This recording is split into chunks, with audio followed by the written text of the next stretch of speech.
each other through it. Come on and see, good movement draws good movement. Welcome to Good Movement Draws Good Movement, the podcast where farmers, ranchers, and rural folks can grow relationally through awareness, understanding, and effective communication. Hey, it's T. I'm your host, and I, along with my guests, will be covering topics related to drawing good movement. Things like self and social awareness, brain science, positive psychology, extending grace, and so much more. We'll share tools that can help you understand why you are the way you are, why others are the way they are, and how you can use that to step out of self-told lies with grace and compassion to draw good movement in conversations, relationships, and life in rural America. Let's go draw good movement. Welcome back to the Good Movement Draws Good Movement podcast. Today, I want to talk about a question that has come up a fair amount in the months since the fire. And sometimes the question is pertaining specifically to the fire and what happened and what people are feeling afterward. And sometimes it comes up just in general. The question is, how do I slow down? As long as I stay busy, I feel okay. But as soon as I slow down, I don't feel good. And I feel like if I try to slow down and feel my feelings, that it will just overwhelm me and I won't be able to move through it. So how do I slow down?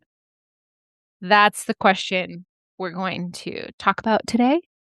But before we get into that, if you have been thinking about diving deeper than just this cast pod into your inner work and you're looking for a safe space to do it, you can schedule a free 30-minute call with me where we can connect face-to-face via Zoom and talk about what that might look like for you. Visit the link in the show notes and mention cast pod when you schedule to get 10% off one-on-one good movement guidance. So first of all, I want to acknowledge how hard it is to slow down. Like if you feel like you can't slow down because your feelings and racing thoughts will take you out, I 1000% get it. For most of my whole life, I was very, very good at shoving down and numbing emotions that felt too big for me to feel. Feelings that felt like they would literally take me out. So I just shoved them down and became numb. The problem with numbness is just because you're numb doesn't mean you're not hurt. It just means you can't feel it when you're bleeding out. I think I've said that before here on the podcast, but it's true. When we don't acknowledge our feelings and emotions, they don't just magically disappear just because we choose not to feel them. They stick with us and they impact our lives, whether it's our responses and reactions or our physical health, our mental health, emotional health, obviously our emotional health, but unfelt feelings, they don't go away. They come out in the form of extreme reactions, blow-ups with your spouse, kids, family, friends, physical symptoms, illnesses, etc. Things like cold sores or racing heart, or there's a lot of different physical things that are related to stress and unfelt feelings. If you are looking for a resource on that, I highly recommend When the Body Says No by Gabor Mate. But the point here is it's important for us to be able to slow down, to acknowledge and feel our feelings so that we can show up in our relationships and our lives healthy. I mean, holistically healthy, not just physically healthy, but holistically healthy. So, like I said, I know it's really scary, and I've been there, and I won't lie to you. When you do start to feel feelings, if you've been shoving them down for a long time, like I did, you will have to unpack all of the feelings that you shoved down, because again, they don't go away. So, it's scary, it's daunting, and it's still really important that we feel our feelings. And I don't remember what episode it was. I'll try to have it linked in the show notes, but I talked about how if we feel and acknowledge emotions, they will move through us in as few as 90 seconds. So, once you do get to a place where you can slow down, then you grow in your capacity and you will be able to move through those feelings and emotions in real time without like stashing them away for a later date. To answer the question, how do I slow down? I want to talk about how we get started. Now, a couple of different analogies came to me the other day. I think they could both apply. One of them, the more I thought about it, I was like, maybe that's not exactly a straight across comparison or a good analogy, but I'll tell you both of them. So, the first one that came to me was calluses on your hands when you're working outside. If you have not been lifting heavy things or fencing or, doing all the ranch things that make calluses on your hands, it hurts. You can't handle the work. Your hands cannot handle the work. It's too much. It's a lot.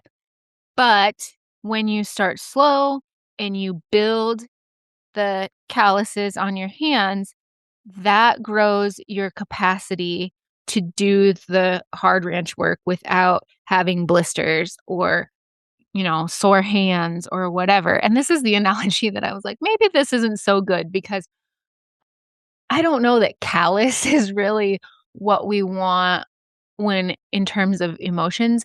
But where I thought it applied was calluses on our hands allow us to hold the hard things without the blisters, without the pain, etc. Now, there's going to be pain when you feel your emotions. That's just the reality of it. Some emotions are painful, they hurt, etc. They're hard.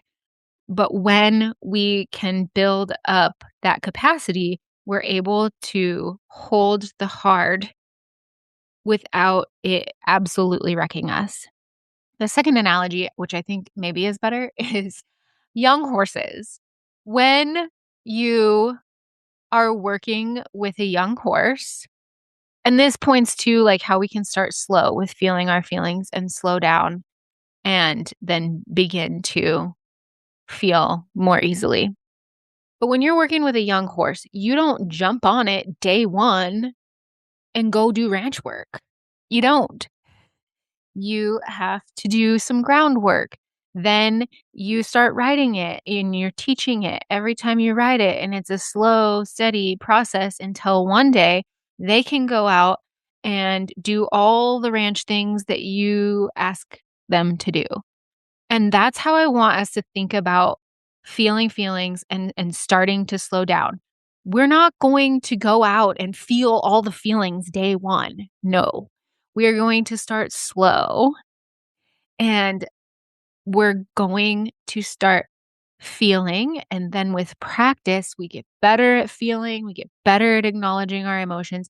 And then pretty soon, we can feel in real time or almost in real time whatever emotions and feelings come to us.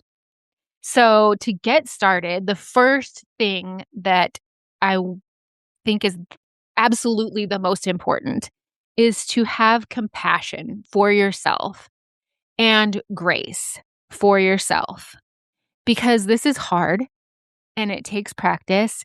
And I have been feeling my feelings and really intentional about it for over 3 years now. And I still find myself sometimes having things shoved down and trying to numb. And I have to catch myself in that moment and give myself grace because we're human. We are human. Also, in our humanity, we respond way, way, way better. And the outcome is way better when we can give ourselves some compassion and grace. The next thing is to find a safe space or person to start sharing your feelings. So if you don't feel like you have a safe person that you can start talking to or sharing feelings with and just have them sit with you, if you don't have that, find a space where you feel safe and talk your feelings out loud to yourself. Let it out. And thirdly, again, with the horse analogy and building the calluses on our hands and all of that, it's a slow process. So start slow. If it feels hard to sit still and be quiet and in your own company for 5 minutes, do it for 1. If 1 feels too hard, do it for 30 seconds. Start slow. Start with a short amount of time where you get quiet and you allow yourself to feel. And when I say feel, I mean like feel into your body. And then you can acknowledge your emotions and say them out loud and move them through. Whatever amount of time it is, sit there. If it's 5 seconds, if it's 10 seconds, if it's 30 seconds, whatever it is, whatever the time frame is, get quiet. Feel into your body. What sensations do you feel in your body? Where do you feel them? What emotions are coming up? Acknowledge those emotions. Welcome sadness.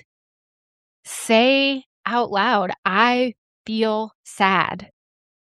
Acknowledge and let it out for whatever time frame you choose. Do that for a few days until it starts to feel more fluid and easier. I don't really like the word easier because it's not really easy, but do it until you feel like you can add a few more seconds or a few more minutes and work your way up until you can sit in complete silence with yourself and you take the feelings and emotions as they come, acknowledge them, move them through, and you start to enjoy your own company. Because again, as we've talked about on this podcast before, if you are numbing one emotion, if there is one single emotion that you are not allowing yourself to feel and or acknowledge, you are numbing them all. For me, I was really, really good at numbing anger, like so good at numbing anger. And a close second was numbing sadness. But in being a master at numbing anger and sadness, I was also numbing joy, happiness, all the feel good emotions were just as numb as anger and sadness. So that's another reason why this is important to be able to feel our feelings and to slow down and do that. Is because if you want to experience life to the fullest and feel joy and experience happiness, you have to be able to feel and experience anger, sadness, fear, disappointment, all the ones that we consider to be not fun, bad, negative, insert whatever adjective you'd use to describe those emotions. If you have a safe person to start doing this with, then you already have this piece. But if you don't, practice makes confidence. A few years ago, we were doing some 4-H horse practice and our middle daughter was frustrated and I told her, more practice. We'll just keep practicing because you know what practice makes. And I was fully going to tell her perfect. But she said confidence. And that is way more true and a better saying than practice makes perfect. Practice makes confidence. So as you start doing this by yourself, slowing down, feeling in short increments and build up, find some people, to share with. Start slow and just, when somebody asks you how you are, don't hold back. Tell them the truth. Don't say, oh, living the dream. Say, actually, the past few days have been really tough or something like that.